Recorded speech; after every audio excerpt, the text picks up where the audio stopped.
तो बच्चों trigonometry complete हो गया आपका, ठीक है।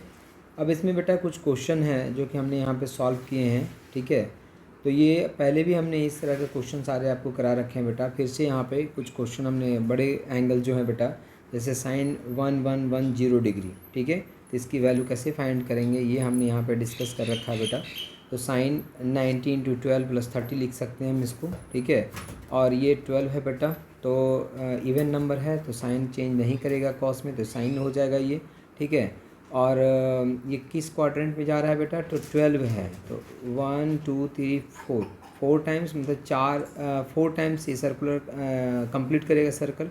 तो 1 2 3 टाइम्स ना, 3 टाइम्स एंड +30। तो किस क्वाड्रेंट में, फर्स्ट क्वाड्रेंट में। वैल्यू क्या आएगा बेटा, पॉजिटिव आएगा। Sine 30 degree value 1/2। इसी तरह से tan 1110 डिग्री बेटा, तो किस क्वाड्रेंट में आ रहा था, फर्स्ट क्वाड्रेंट में। फर्स्ट क्वाड्रेंट में सारे वैल्यूज़ पॉजिटिव होते हैं, तो tan भी पॉजिटिव होगा और इसकी वैल्यू आ जाएगी 1/√3। आप सॉल्व करना बेटा, कोई डाउट होगा तो पूछना मुझसे। cos 1200 डिग्री बेटा, इसको हम लिख सकते हैं 90 × 13 + 30। नाउ एक किस क्वाड्रेंट में चला गया बेटा, 90 कितने टाइम, 30 टाइम्स। तो कर लो फिर, एक और पूरा चक्कर लगाओगे तो कितना हो जाएगा, 94 टाइम्स। तो कितने हैं, तो 3 चक्कर लगाएंगे तो कितना हो जाएगा बेटा, 1 2 और 1 3 चक्कर, मतलब 12 चक्कर हो गए बेटा। एक 13 चक्कर हो गया और +30 किस क्वाड्रेंट में, सेकंड क्वाड्रेंट में। सेकंड क्वाड्रेंट में कॉस क्या होता है बेटा, नेगेटिव होता है, तो कॉस नेगेटिव आ गया यहाँ पे, ठीक है। कॉस 13 के साथ है बेटा, ठीक है। 13 क्या है बेटा, ऑड। तो ऑड के साथ में ट्रिग्नोमेट्रिक रेशियो चेंज कर जाता है, तो कॉस किस में हो जाएगा, sine minus sine 30 degree. So this is equal to -1/2 हो गया बेटा, ठीक है। इसी तरह से tan 1200 डिग्री का भी आप फाइंड कर सकते हैं। अब जैसे साइन 1380 डिग्री का है, कोई ज़रूरत ऐसे इतने कोई ज़्यादा ज़रूरत नहीं है बेटा इसका, ठीक है। जनरली 360 तक ही आता है बेटा। फिर भी मैंने आपको करके दिखा दिया कि अगर बाई चांस पूछ दिया गया तो कैसे आप फाइंड करेंगे। इसके बाद बेटा ये हमने पहले भी बोला आपको कि ये आपको लर्न करना है बेटा, ठीक है। ये फ्रीक्वेंटली आस्क्ड हैं बेटा, फिजिक्स में बहुत पूछे जाते हैं, 37 डिग्री वाला और 53 डिग्री वाला। तो अगर कोई थीटा इक्वल टू, जैसे यहाँ पे 37 डिग्री है, तो इस टाइम पे, ठीक है, ये आपका अगर बेस बेटा 4 है, परपेंडिकुलर अगर 3 है ना, हाइपोटेन्यूस अगर 5 है बेटा, ठीक है। तो इस केस में, ठीक है, इस केस में आपका